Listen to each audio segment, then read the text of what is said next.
Oras na, mag-aalas 9 na. Ha? Araw-araw mo na ginagawa yan, ha? At doon ka pa nakatambay sa, sa tabing dagat daw. Ikaw, abuso ka na, ha? Papa, alam mo, napanood ko yung mga video mo sa basketball. Puro pasok yun. Tatay ko, isang bangga. Wala pa ba yung anak mo?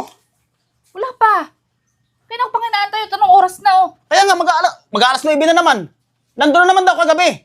May nagsabi sa akin. Yun na nga sinasabi ko, kaya inaantay ko kasi anong oras na, oh. Ako, sinasabi ko talaga yan. Makatikim talaga sa akin yan, kahit pa sabing dalaga na yan. Kanina ko pang inaantay, panay na nga ang chat ko, oh. Ano sabi? Dito. Ano sabi daw? Hindi nag-reply sa akin, eh. Abuso na yan, eh. Porque pinapayagan na kahit gabi na umuwi. Doon daw nagtatambay sa tabing dagat. Kaya nga. Kaya inaantay ko ng mapagsabihan ko, eh. Tawagin mo ako pagdating, ha? Yung niluluto ko doon. Oo, tawagin kita.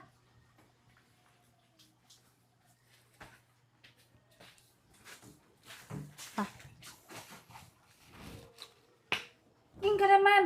Gabing-gabi na. Kumain kami ng mga kaibigan ko. Kumain? Gabi-gabi ka na lang umuwi ng gantong oras.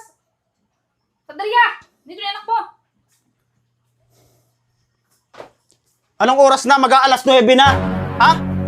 Araw-araw mo na ginagawa yan, ha? At doon ka pa nakatambay sa, sa tabing dagat daw. Ikaw, abuso ka na, ha?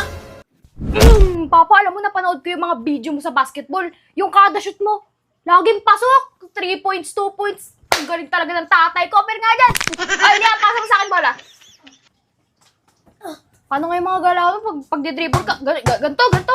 Ang galing talaga ng tatay ko. Isang 3 point nga.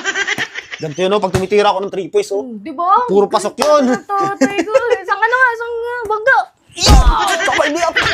Galing papa. Parang kanina lang, galit na galit ka. Bakit? Anong bakit? Nakwentuhan ka lang tungkol sa laro mong basketball eh. Tuwan-tuwa ka na ngayon. Nawala ng galit mo sa anak mo. O ano? Ay! O ano? Bilib sa akin yung anak ko sa paglalaro, eh.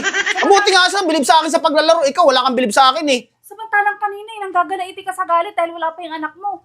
Nakwentuhan ka lang tungkol sa basketball. Tuwan-tuwa ka na? Hindi. Kaya ako ginabi ng uwi, mama. Nagpunta nga. May dala pa nga ang pasalubong sa'yo. Kita mo, may pasalubong sa'yo yung anak mo. Oh, sus. Di ba? Paano? Hindi. Na naman. Pampalamig. O, tama. Pampalamig Malamig, lang. oh. Init ng ulo mo, eh. Magaling mag-ama. Oh, dali na. Yeah, sige, Oh, pag ayaw tamo. bigay ko to kay Liam. May pasalubong sa'yo, eh. Ayaw mo ba? Ayaw mo ata. Eh, kay Papa na lang. Akin na lang. Ayaw mo yata na. Suhol. Hindi yan suhol, ma. Inalala talaga kita. O, kita mo. Kumain ka na? Kakakain nga lang namin, Papa eh. Sige na, magpahinga ka na dun. Sa bagsak.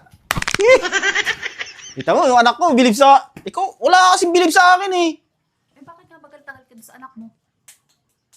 Ano ba yung galit? Ano, galit? Samantalang ka na bago dumating yung anak mo eh. Galit ba ako? Ano galit ko sa'yo? Nakwentuhan niya lang tungkol sa mga damobs mo na yun sa basketball eh. Ano naman nakakamiss po?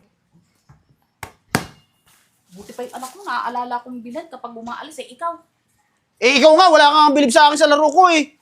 At least, Kahit pa baldog-baldog yung laro ko, bilib sa akin yung anak mo. yung anak mo binibilan ako kahit hindi ko sabihan. Pahinga ko. Sa'yo.